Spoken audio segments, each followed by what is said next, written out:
Hey everyone, I'm Rather Coherent, and this is the first scenario of Return to the Forgotten Age, the Untamed Wilds. Today we're going to start our Seekers-only playthrough of this campaign, and as always in Scenario 1, I like to tell you what my planning is going into a campaign. With Forgotten Age, I really don't hear the campaign well enough to have good specific planning for it. I remember there were lots of enemies, obviously I remember the vengeance mechanic and you want to evade a decent chunk of those enemies. I remember the City of Archives going to be very skill dependent, but unlike a lot of campaigns, there's not specific things I can point to about how I'm going to plan around the campaign beyond that. So let's get right into it and talk about which Seekers I picked for the campaign. Now, Ursula Downs would be a perfect match for this campaign. She's easily the best Seeker at evading enemies, that's basically unquestionable. You can argue that's not true later in the game due to Pendant of the Queen shenanigans, but the early part of the campaign is going to be the hard part anyway, so I don't really care about that. The reason I picked Forgotten Age in the first place was because my table was joking with me about what campaign would give Seekers the hardest time and a chance to actually be difficult, and we agreed it was probably Forgotten Age. And I actually do want to take them through what might be the hardest campaign for them because I'm worried it's just going to be a boring stomp. Now, if I wanted to give the campaign the best possible chance, I'd be going in there with Joe Diamond and Minty Fan. But I still want to give Seekers, a really strong showing. I want to play what I think is the best Seeker comp aside from counterpicking it with Ursula. And to me, I think that's no question Mandy Thompson and Amanda Sharp. We have to find our damage cards immediately. Seekers don't really fight, we're relying on very specific cards to do that. Mandy Thompson's ability gives her the most consistent draw in the game, whereas Amanda Sharp's just gives her the most quantity of draw in the game. And that's to make it really easy to find my occult lexicons and any other damage cards I'm running very, very quickly. Coming over to my starter deck for Amanda, it's a pretty standard Amanda list. There are only two things that are weird about it. Eureka is a noticeable absence from the skills. Because I have to run a Gotta plan, I need more damage than a normal Seeker would, and I had to make cuts somewhere. And Eureka was sadly my least important card. Normally a level 0 Amanda would never be running Wood and Green, you'd be picking Milan or Kirby, but Mandy actually wants those cards in her final list, whereas Amanda is going to be cutting Wood and Green for the Red Gloved Man, so she's just taking the scraps in terms of what ally asset can give her +1 book in Scenario 1. Hopping over to her endgame deck, it's, again, a pretty standard Amanda list. We're doing Red Gloved Man shenanigans. I'm not going to be using the Infinite combo. I don't have Working a Hunch in the deck because of that. But even when I have the option of going pseudo-infinite and moving an infinite number of times and getting infinite resources, I'm going to politely pretend that I can't break the game and ignore it. This is the quote-unquote fair version of Amanda. But even so, it's going to draw an ungodly number of cards, cycle its deck every 3-4 turns at worst. The Red Gloved Man is to spend most of the game in play, and she's going to be kind of unstoppable once she gets rolling. Coming over to our starter Mandy deck, this one looks a little bit jankier for the very same reasons. Scroll of Secrets doesn't make sense right now, it's a fine card, but why is it in such a tight deck list? And I'll cover that in just a second. I've Got a Plan, again, made us take concessions during deck building, and Archive of Conduits for healing is not necessarily standard, but I consider one of my characters has to run this, and Mandy's deck is actually cheaper than Amanda's, so I'm putting it in Mandy. And obviously you'd like to cut Scroll of Secrets, and I've got a plan for another Dream Enhancing Serum, another Kirby, and another Shortcut. But I need the I Got a Plan, and Scroll of Secrets is actually an offensive card. See, when I get my first Ancient Stones, I have no way to get a second one, it costs too much experience, and no way to shuffle it into my deck and draw it again, unless I intentionally discard it with a dirt cheap hand asset that will help me draw it again faster. This Scroll of Secrets is actually just the poor man's Ancient Stone. If I get to 47 experience, I can definitely buy a second Ancient Stone, but there's a very real chance I never replace this Scroll of Secrets with that Ancient Stone. And aside from that weird little bit of jank, this is the Mandy deck. If you've seen Mandy, you've probably seen something very close to this.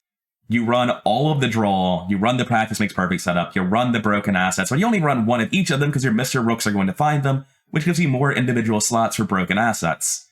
It's just kinda gross to look at. Not as gross as a Rex deck, mind, but pretty gross.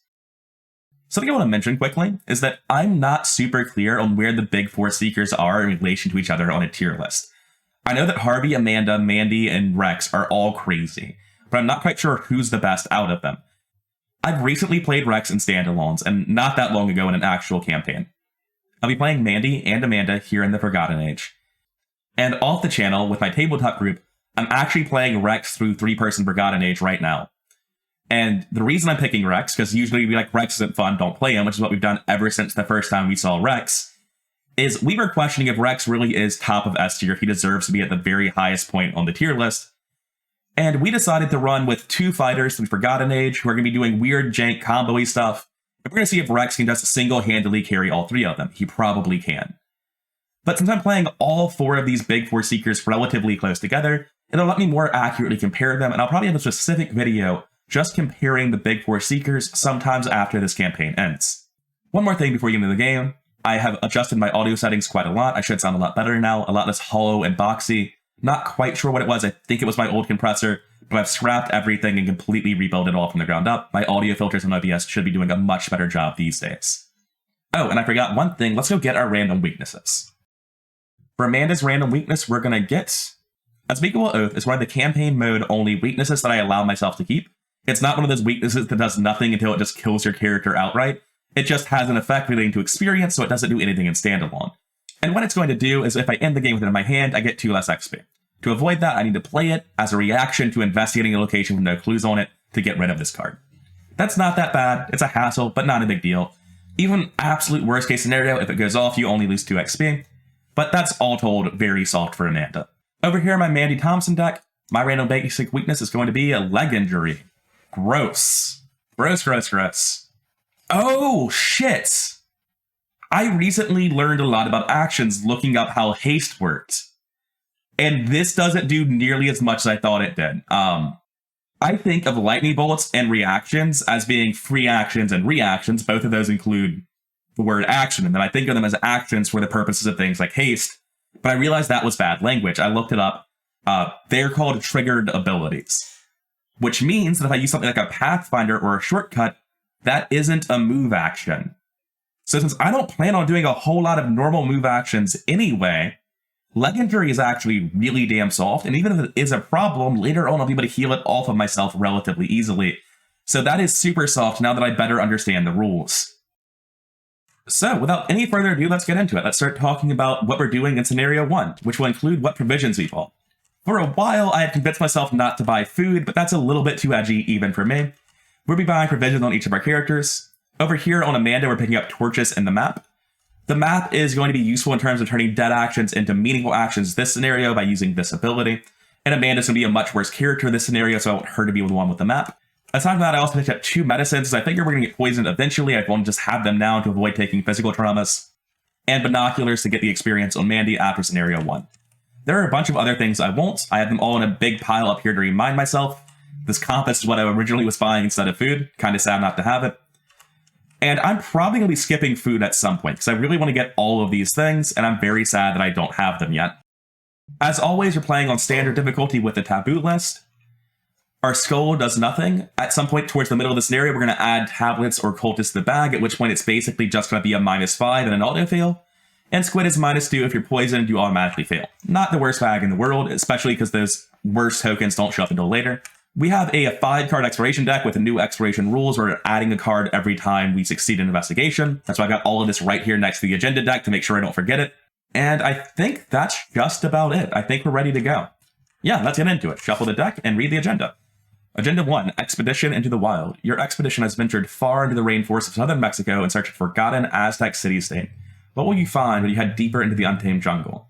This is a 6 doom threshold, and it gives us the ability to explore. Draw the top card of the exploration deck. If it's a connecting location, put it into play and move to it. If it's a non-connecting location, draw the next one. And if it's a treachery, draw that instead. Act 1A, Exploring the Rainforest. Today, you depart from your camp in order to find the ruins Alejandro seeks. That is, if they even exist. Objective, when the round ends, you may spend the requisite number of clues as a group to advance. You can't be at the campsite, but we're not going to be at the campsite. That's real hard to imagine I'm here again. Anyway, it's 6 clue threshold to get out of here. 2 quick notes about this scenario before we continue. This is one of many scenarios where you shuffle the encounter deck after Agenda 1, and it has Ancient Evils in here. With 2 characters, we're going to see 10 of these encounter cards before we flip the agenda. On average, we see 1 or 2 Ancient Evils. Sometimes we get lucky, we don't even see any. But sometimes you get 3 Ancient Evils, and you're just screwed. It's all downside, and it's all variance, and it feels very unfun. It's something I really dislike, and I want to draw attention to it every time I see it. The other thing is that later on, we will use the same map again, but the 6 will be here. This location doesn't exist in Scenario 1, so Scenario 1's really, really hard to get all the victory points because it has all these dead-end victory locations that can make it very hard for you to get what you're trying to do done. Alright, yeah, let's get into it. Without any further ado, we can finally start the Untamed Wilds. Amanda's opening hand, Wood and Green, is great. I think we toss the rest, except for this Practice Makes Perfect. It's hard to imagine it's ever right to throw Practice Makes Perfect back. We need to redraw Whispers of the Deep. That is an absolutely sick opening hand. Wait. Within Green doesn't do anything until I find my Occult Lexicon. Probably should have tossed her back. I think there is a treachery where it's like, if you fail, either kill an ally or get poisoned.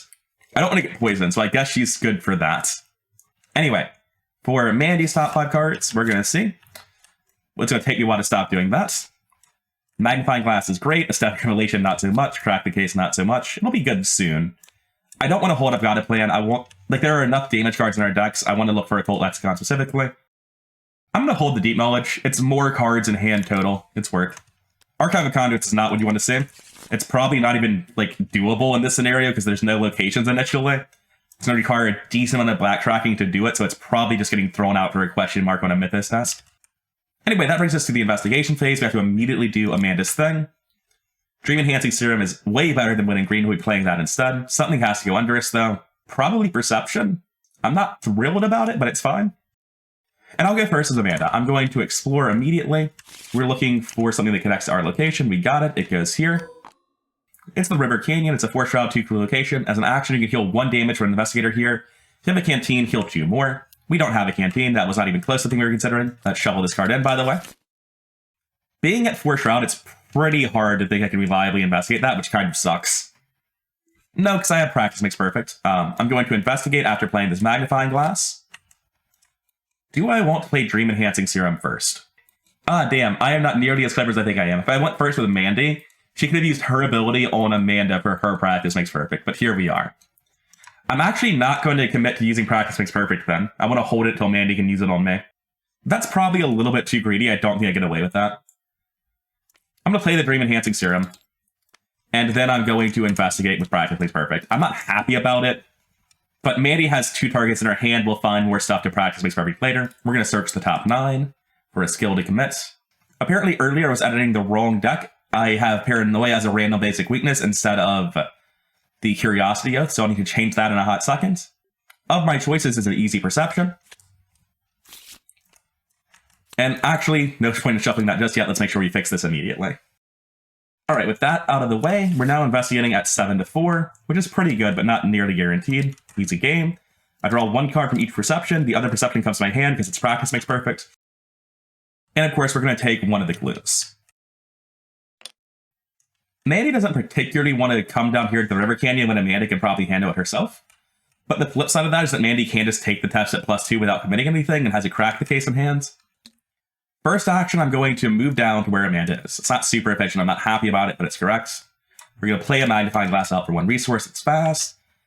And the reason I came down here first is in case I need to, like, evade an enemy or something with Promise of Power, because I'm going to no stone and turn myself, and we really need to avoid hitting our weakness. I haven't mentioned this before. Something I should mention is that Mandy, despite being incredibly strong, is very high variance in Scenario 1. If you, like, hit no stone and turn 1 into your weakness and draw an enemy, that can be just, like, one of the worst characters in the game. Hoping that's not happening right now. We dodged it. By 1 card. Also, I was so busy telling you the side thing. Pretty much every time if I'm playing Mandy and only have 1 search per turn, I'm using it on myself for a second action. It's going to take me forever to stop being bad about that, but my plan here was to double search with no stone unturns.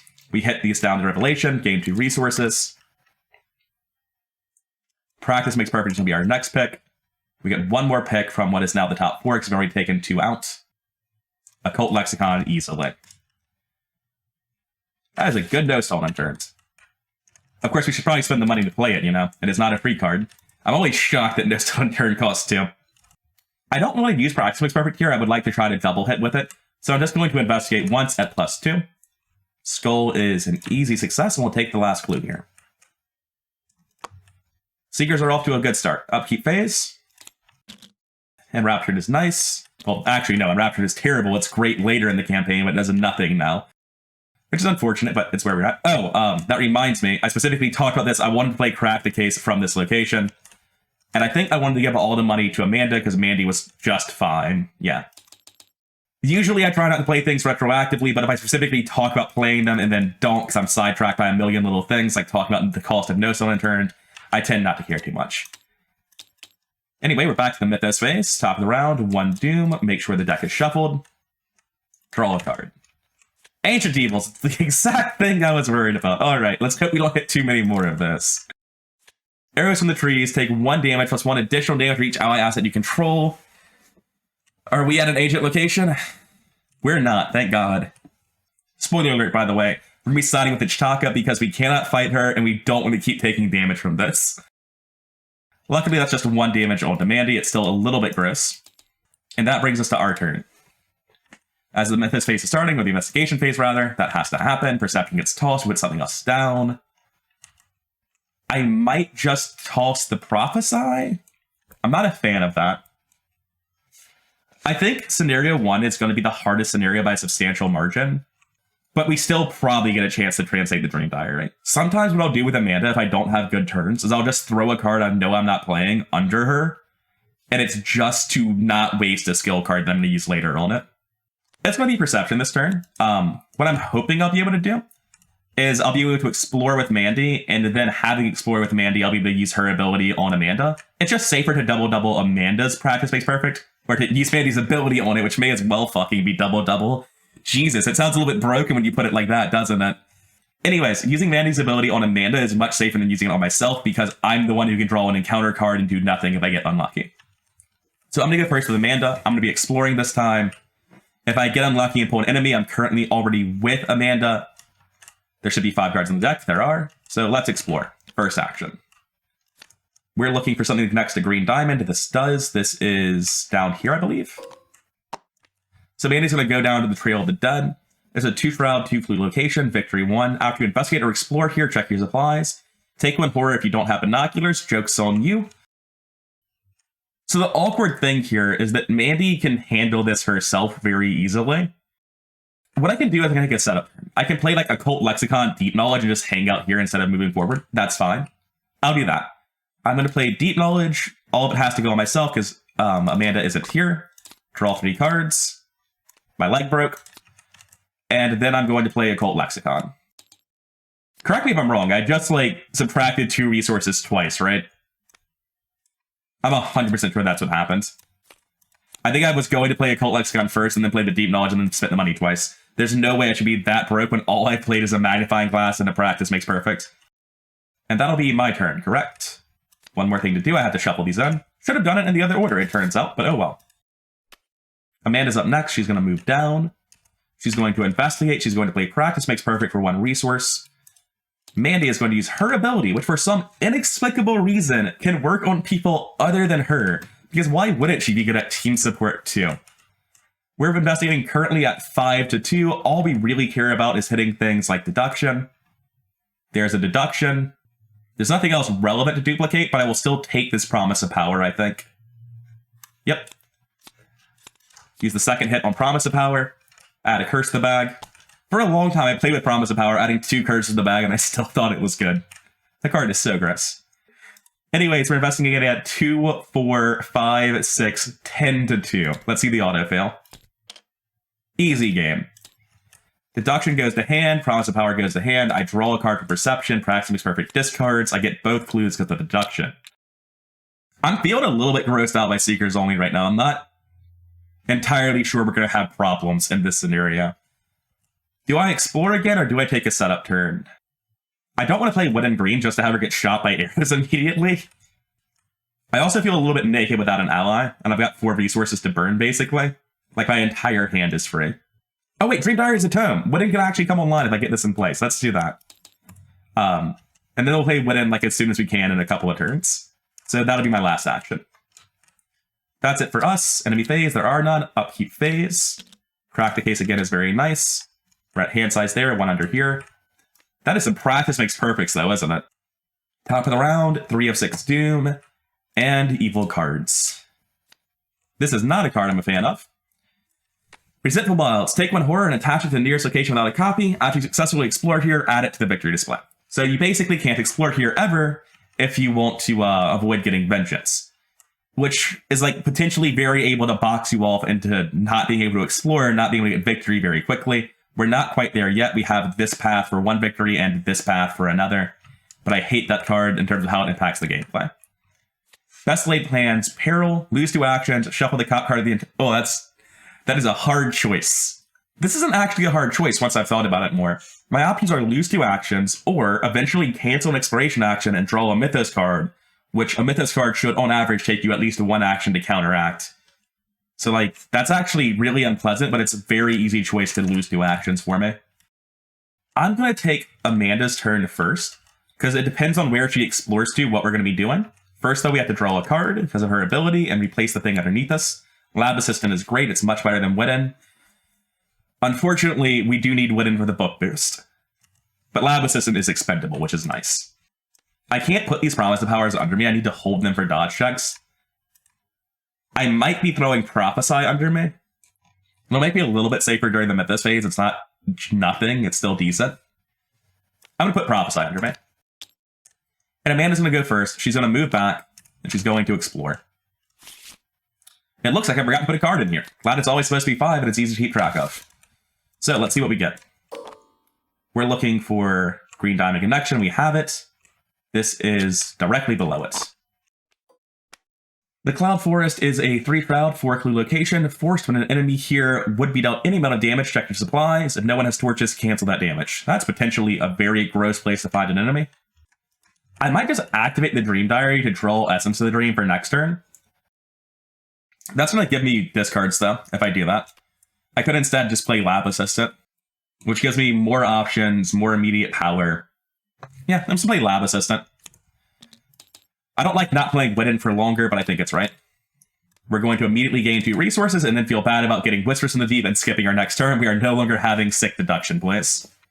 Anyway, coming back to Mandy's turn, I can't explore from here, so this is a dead end now. I've moved back. Sick turn. That's it for us. No enemies, upkeep phase. We're under hand size here. I just realized we have Dream Enhancing Serum. We were probably very under hand size and not worried. Oh well. Also, we don't have 4 resources. I didn't pay for that Lab Assistant. Which brings us to the Mythos phase, top of the round, 4 out of 6 Doom. Let's see if we can keep dodging those Ancient Evils. The STB Guardian's a 4/2/2 enemy. He spawns at any empty location, Ancient if able. We don't have any of those, though. We're going to put him here because it doesn't connect to where we're going to be for a while. By the time it will, we're going to be able to hopefully talk to Ichtaka and get her on our side. Anyway, for Mandy's evil card, Mandy just doesn't get to take actions this game. All right, cool. I skipped this turn, too. There are no Practice Makes Perfect in this hand. This Practice Makes Perfect only for you, though. I can Practice Makes Perfect somebody at my location other than myself. I didn't know that.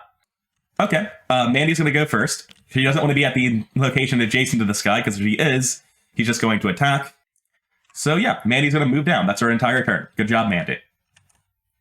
Oh, we should also be doing the thing for Amanda's ability. Get rid of Prophesy. Get Deep Knowledge. Put this under me. Oh, right. Yeah, this turn sucks. I forgot about that. I can easily commit a Promise of Power to this and pass it. And I might just be able to pass it because Mandy hits multiple skills with her Practice Makes Perfect. It's like a slightly under 50% chance of hitting Shocking Discovery. It's not great. I'm going to do it, though. I'm going to investigate with Amanda. On Mandy, I'm going to play Practice Makes Perfect. Because I either need to get Shocking Discovery out of the way for the other one, or I need to do this because it's correct, regardless of which one it is, right? And Shocking Discovery, 9th card. Brutal. Cancel the test, get nothing, draw him with this card instead. Take 1 damage plus 1 additional damage for each thing. Are we at an ancient location? We're not. So just 1 damage. Still not exactly what I wanted. I play Practice Makes Perfect again. We hit Deduction, which means we're currently at 2. These cancel each other out. 3. So I'm going to be nice to myself. I'm going to allow myself to say, like, I obviously should have done this. I meant to do this. And then commit this. And I'm probably still committing something else. Like, I don't think that's enough. 2, 4, 5 to 3. That's not great for a deduction check with -3, -5 in the bag. I'm going to get this to pass at -3. Curse and -2 makes me want to get more than that, actually. We've got plenty of cards in our hand to commit Deep Knowledge as well. All right. That's what we played around. Get out of here. It's not all tilt.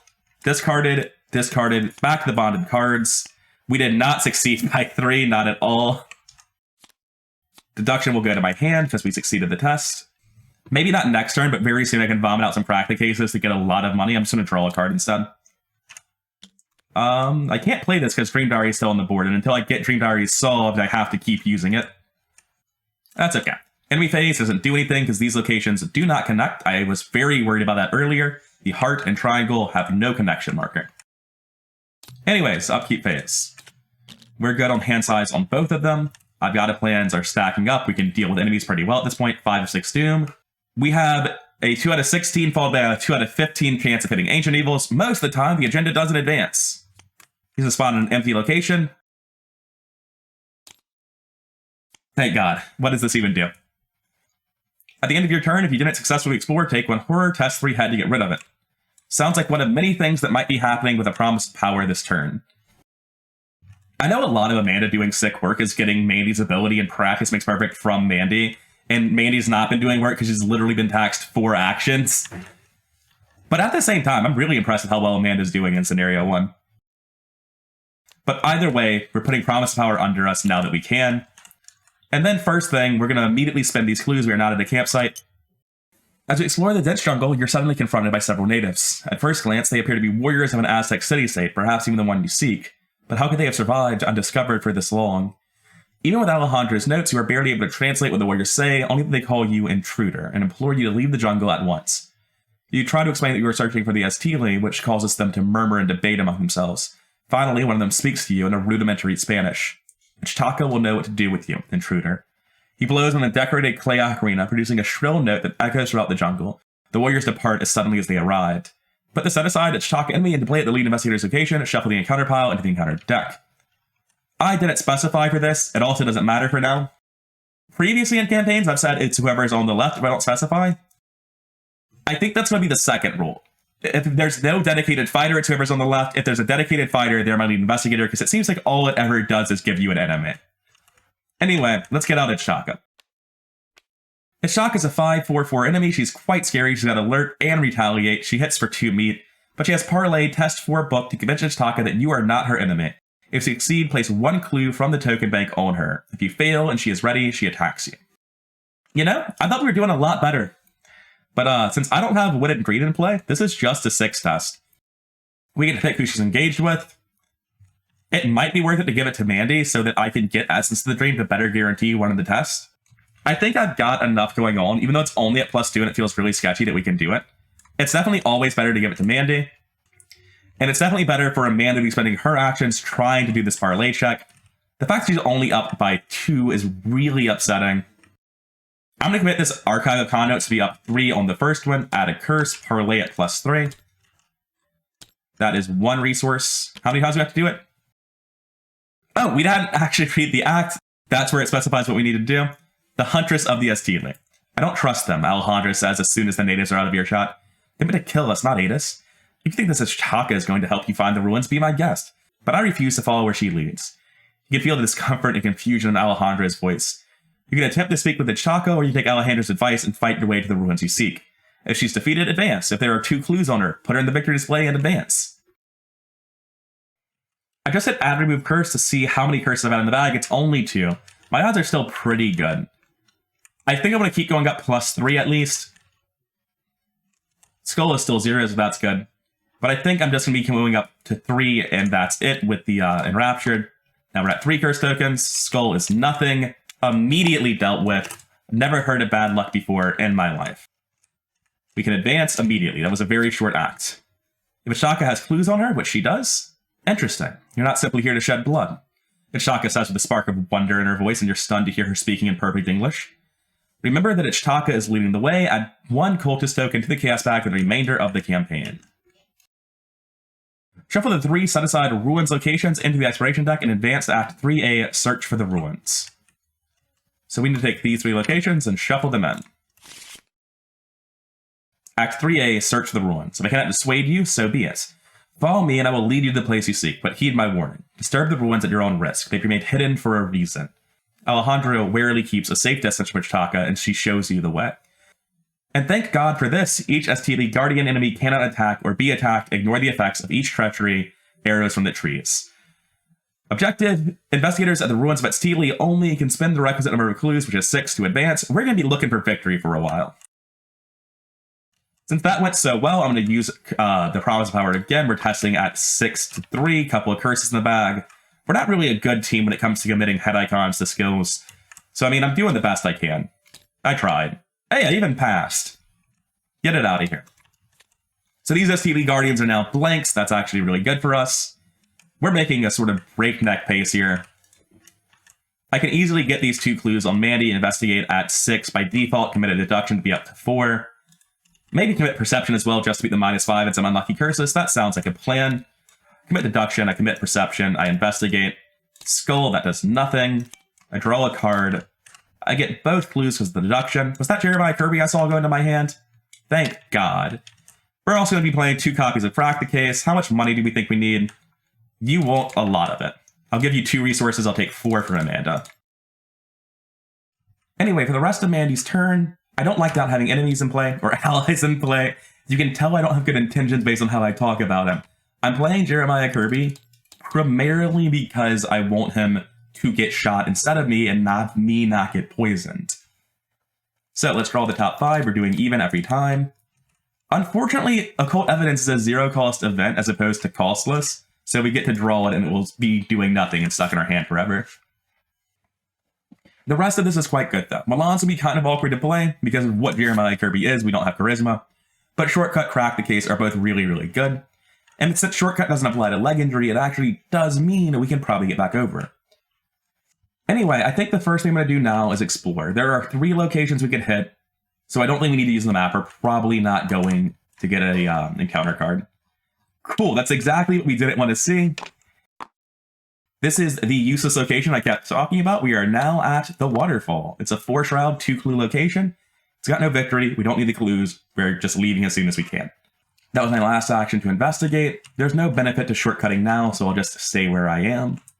And that's it for us. Enemy phase, there are none. Well, there are, they just don't do anything. We're friends with them. Upkeep phase, prophesied will not do a whole lot. We're about to progress the agenda. We need to discard something over here. It's the Occult Evidence. It does nothing. I'm not going to be spending the time to play that as an action. That seems real bad. Mythos phase, top of the round. Unfortunately, we're going to shuffle the discard pile in again. Another chance to get more Ancient Evils. And even more unfortunately, one of these Agents of Yig has victory. So we're going to be here as long as we physically can at trying to kill that man. Then we all test 3 head. If you fail and you're poisoned, we aren't. But if you aren't poisoned, congratulations, you're poisoned. Now, this is really well timed for Amanda. This is not a thing I planned out, but I happen to have Promise of Power in play. So I'm testing it up 6. There is a -5 in here. The only thing I can commit to help are the Prophesy, which I want to save to put under me, or Promise of Power, which is gross overkill. So just like don't hit -5 or a Curse Cascade. Easy. Not punished over here. Now for Mandy, that's a lot harder. So I Promise of Power. And we're going to see if we can get through this one. Oh no. Oh no. Hey, that's real good. Total of +1 because of Promise of Power. Get 2 curses out. Neither of us are poisoned. That's really good. I don't like using this Promise of Power, but I mean, if I'm saving it past this point, I don't know what I'm saving it for. Okay. That was the agenda advancing. Now we get our evil cards. Well, as I've said many times, this isn't actually a hard choice. You lose 2 actions. Oh, hello.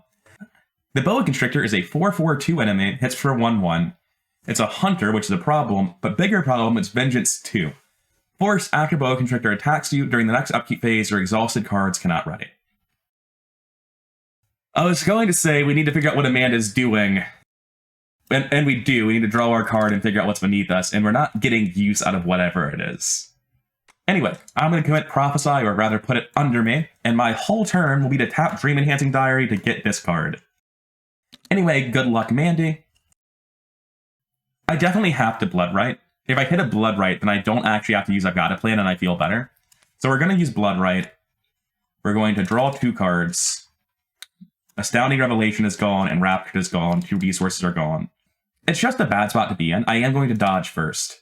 -5. Glad that wasn't I've Got a Plan. Cool, now we're all in. I was trying to get curses out of the bag. We didn't do anything useful. Now we're all in. What an easy game. I was never worried. Never worried for a single second. Boa Constrictor's dead. Which isn't necessarily a good thing. Yig's pretty pissed about that, but we got him. That felt like garbage. We got through it. And Boa Constrictor is kind of one of the big enemies in the scenario.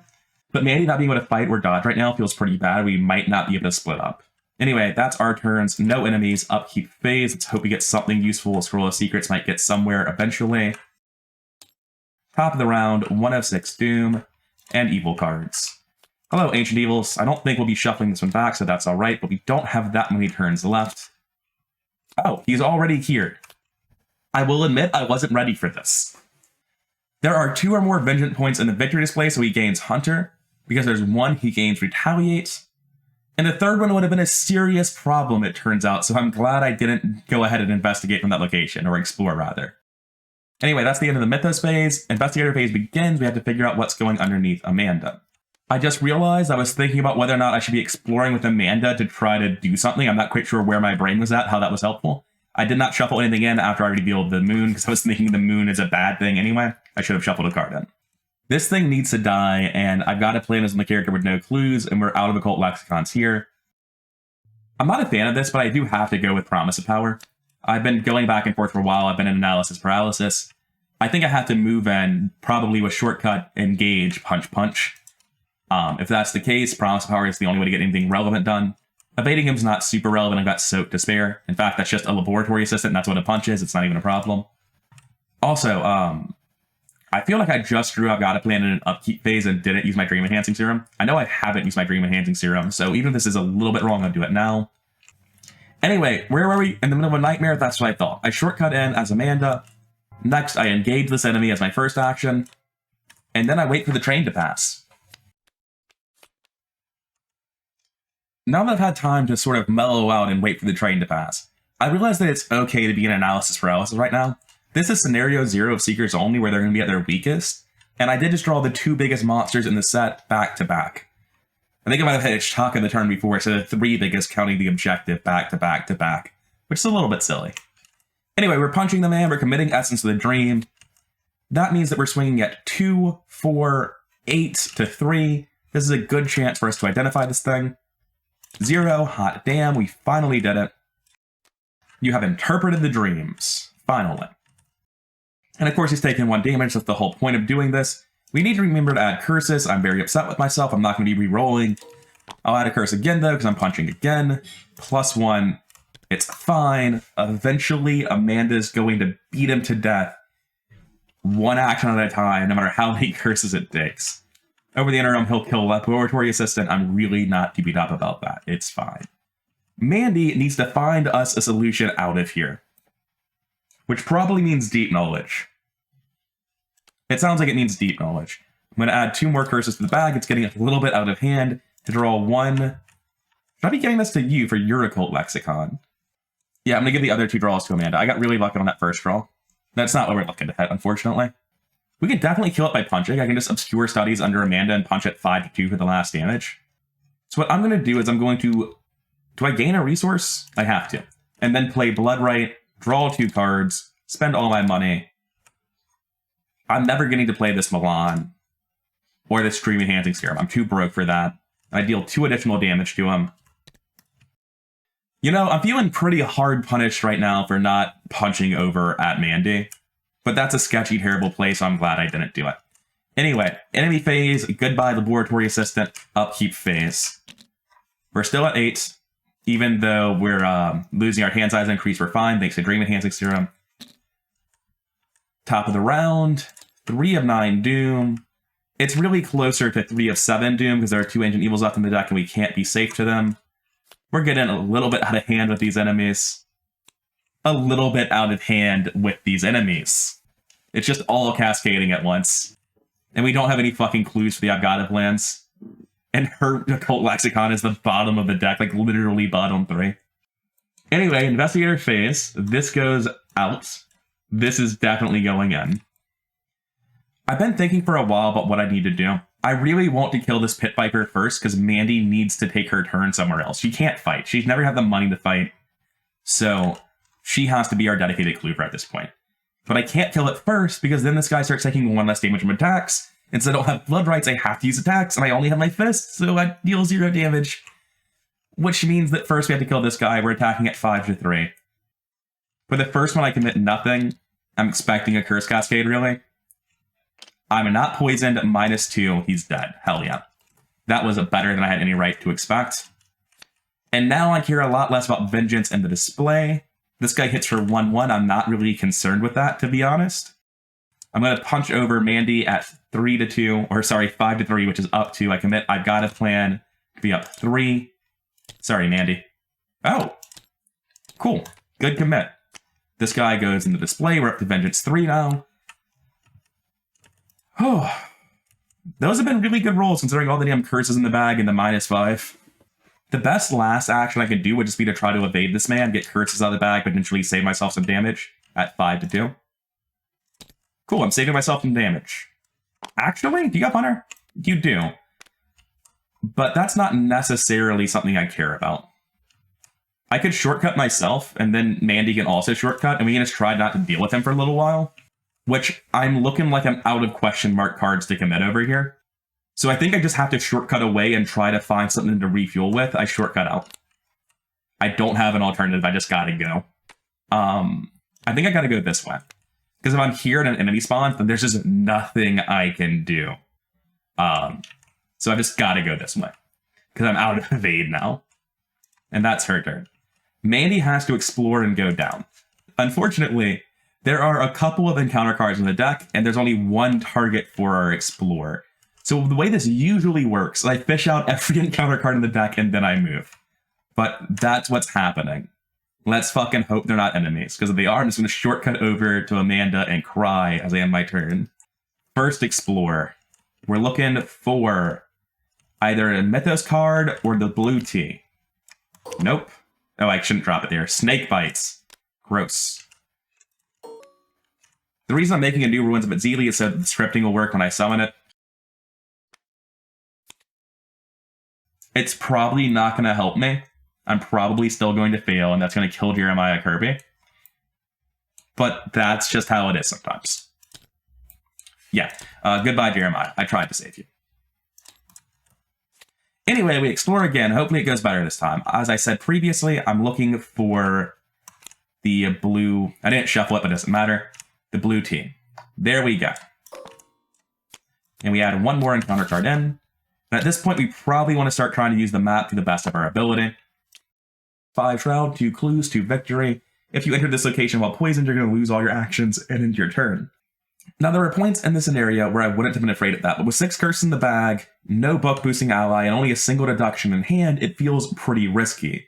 I want to save this Milan and this Crack the Case so that I can, play the Crack the Case and then play the Milan. Deduction is for getting it, but that's only testing at 7-5 with 6 curses in bag.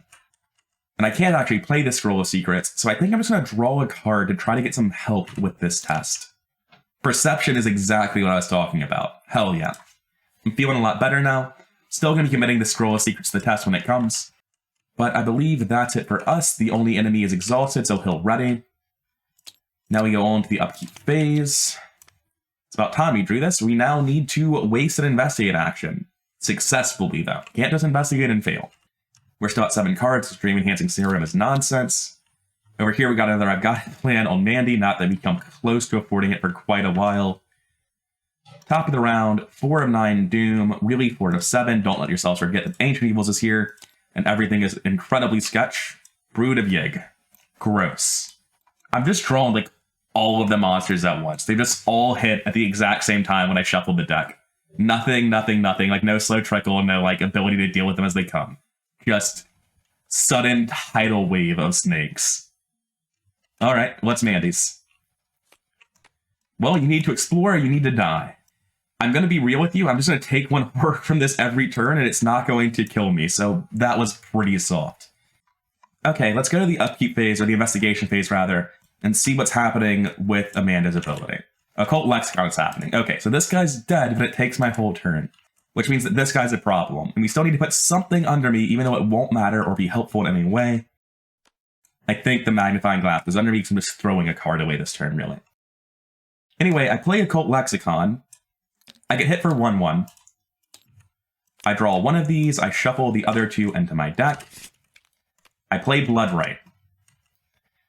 Just doing gross seeker things. I draw 2 cards, got lucky on that, I tap Dream Enhancing Serum and draw another one. I am going to now discard cards, so I need to discard 3. It takes 2 Bloodrights to kill this damn thing. I'm never playing the second weapon. I'm never playing the second Dream Enhancing Serum. It just costs too much. 2 gone, 2 damage. I play another Bloodright, draw 1 card to shuffle my deck, take the Horror, draw another, spending 1 resource, discarding the Cryptic Writings. He's dead. Now, we can't end our turn with Amanda being the only person near the Brood of Yig, otherwise it will hunt to her, catch her, and she's out of fuel for killing things, unless she gets really lucky and top decks another Bloodright. Because she just fucking can't find time to investigate things. She's been locked into fighter for so long. That should be fine, though. We should be able to figure out something over here. Is second Promise of Power still in my deck, or have I used both already? Second Promise of Power is still in my deck. That's great news. We have plans. Okay, let's see Mandy's turn, because if I just auto-fail this check, it's going to be real bad. I commit Perception, Deduction, Scroll of Secrets, probably. That gets me from 5 to 6 to 8 to 9 to 10. I'm testing at 10 to 5. That's honestly not even that good. I'm definitely committing my Scroll of Secrets. And there's a very high chance that this doesn't work and we have some problems to deal with. And if that happens, I don't really have good solutions. I'm going to spend the rest of my turn like drawing 2 cards or something, because I don't have a plan if this fails. Which it didn't, thank Christ. Draw 1 card. That's not the card I wanted to see. Get both clues. And more importantly, crack the case for 5, 4 of which will immediately be going to playing this Milan. Bottom 2 cards is a Bloodright and something else, Promise of Power. Those are a pretty good pair of cards to be at the bottom 2. That's my last action. Ooh, if I walk there, I can't actually kill the damn thing. I think I'll draw a card then. That sounds like the right thing to do, because it's either Promise of Power or Bloodright. Both are pretty good. And then I take 1 Horror at the end of my turn because of Voice of the Jungle. Hunter phase, this thing hunts down. I'm not happy about it, but it is what it is. I don't need to kill Chris just yet, but it's getting kind of close. Upkeep phase. Voices of the Deep is back. First card on my new shuffle, basically. That's pretty gross. I can't just spend this turn exploring, so as long as I don't hit an enemy, again, I should be fine. Top of the round, 5 of 9 Doom. That's getting a little bit perilous. Voice of the Jungle is completely solved. Don't care at all. You cannot explore at your location. What a joke. I literally... The map dead ends here. I couldn't explore here anyway. That was so soft. Finally. Something manageable. Yeah, that doesn't do anything. Neither of these do anything. That's fantastic. How many clues do I need to finish the scenario at the objective? I need 6. Does Mandy have all 4 right now? That means that Mandy can single-handedly finish the scenario before this thing catches up to her. Amanda just has to go find the other victory point location and finish that on her own. Okay, we've got a plan. We're getting out of here with all VP. It's happening. It just requires us to get 1 more Promise of Power check that doesn't backfire horrifically at 7 to 2. If this fails, I'm not sure what the fuck Mandy is doing, but we've been in that boat for a while. Yeah, that's fair. I mean, we're about due for that. I haven't been using the counters this campaign so far. I guess I'll get them out now. The fact that I haven't thought about it until now and couldn't tell you what either of my stars do makes me think that I've avoided stars or auto-fails for most of this scenario. Anyway, I've still got 2 attempts at +1, which is trash. But I literally can't kill the guy right now. Unless I just Bloodright into another Bloodright blindly, which is like a 2 out of 28 chance. So yeah, we're testing at +1. That is a big fail. And still, if we can pass this, like maybe we just get Curse on the back for a little while and that sucks and it's not what I want to do. Easy game. I was going to say, if we can just get Curse on the bag, it's still helping us. But even if we just pass it on the last one, we can still shortcut out and probably go through with our original plan. Not the turn I intended to have, but it looks like we're still online. Also, I keep not clicking these up. Someday all of this will just be muscle memory, but it is not today. Amanda's turn. I know exactly what I want to happen with these locations. I want, very specifically, red, then squiggle, then hourglass, but I definitely want red on top. This sounds like we're finally going to use this ability and look at the map. We have to look at the top 3. We move it over here so it doesn't use all of the abilities as they pop off. You can go on the bottom, but those other 2 are literally perfect. Like, I didn't really need to use it, apparently, is what I just learned. Anyway, I'm going to now explore twice on Amanda. I'm going to go to this location, and then this location. Something I forgot to do at the end of my turn, or rather the start of my turn, is I should have used my ability, replaced it with my weakness, drawing the random card. And over here, because I never explored, I should be taking 1 horror. Let me quickly double check that's all it does. That is all it does. We're safe. Top of the round, 6 of 9 Doom. That's a little bit narrower than I would like it to be because there are still 2 Ancient Evils unaccounted for. Oh my god, they just don't stop, do they? I now have -1 fist. I'm a serpent and I can test head to get rid of it. I have -1 health though. That's more important. Looking a little bit sketchy on the health over here. Anyway, that brings us through the Mythos phase and into the Investigator phase. So we use our ability again. And we want something with question marks under us because we have to deal with... Why'd I put him over there? Because we have to deal with Brood of Yig, who's not got good foot, but he does have foot. Now, unfortunately, we're fresh out of question marks. In fact, we don't really have a solution to this guy. What we do, which is bad. It's called Investigate in front of him, and then beat him to death with I've got a plan. That's looking a lot like what we have to do. I think it's going to be Deep Knowledge. I'm not ever getting a second book, and Deep Knowledge is clearly not getting played at this point, so I'll just take the 1 book to everything I do. The Shroud here is decent, actually. It's up to 5. But that doesn't matter. I don't have a choice in it. I take 1/1 as an opportunity attack. I commit Practice Makes Perfect, and we're going to look at the top 9 of our deck to find something to help. Promise of Power sounds like help to me. We'll be adding a curse to this. And now we're testing to investigate. We're committing deduction as well at 3, 4, 5, 9. This Deep Knowledge never gets played. We can go up to 10 to 5. So 10 to 5 it is. Easy game. This comes back to hand. This goes away. This goes away. This goes away. I get both clues, which means I've got a plan is now fully loaded and I can kill this man. Now, a second ago I said I was going to use I've got a plan to kill this guy. That was before I actually reread his text. I was like, oh, wait. You say he actually has 5 fists and not 2. I'm pretty sure we killed the last one in the lexicon, so it doesn't matter. We didn't mess anything up. But killing this guy is a lot sketchier than I thought it was. More importantly, trying to kill him is wrong, and here's why. This is where we spend our clues to win. Mandy will have enough clues on her own, the 4 she has, plus the clues from this location, to win. I just take the guaranteed plan, which is to use the map. I think what I'm actually going to do is just evade at 2 to 2, which is highly unlikely to work, but it'll help pull some curses out of the bag, and it might work. So I'm just going to do that. Oh. That isn't really what I wanted. I used the map, though. Cool. Ancient Evils can go on the bottom. Ruins of Etzili can go on the top. Do I have to look at the top 3 entirely? Yeah, it says look at the top. I was just curious, hypothetically. So Ancient Evils is our bottom card. Arrows in the Trees is going on top. And at the very top is the Ruins of Etzili. Map's doing some pretty good work. Now for Mandy's turn, we're going to take the easiest explore action of our lives. Wouldn't you know it, top card, Ruins of Etzili. I think it should be technically over here or something. The Ruins of Etzili are a 3 shroud, 4 clue location. If you fail a skill test here, draw the top card of the encounter deck, Victory 2. It looks like I'm just investigating at 7 to 3. Maybe drawing some encounter cards along the way. Yeah, I'm just investigating twice. It's not the best. -1 is a clue. Auto fails and auto fail. Get a resource from Milan and end my turn. Enemy phase, no active enemies. That's not true. He hunts.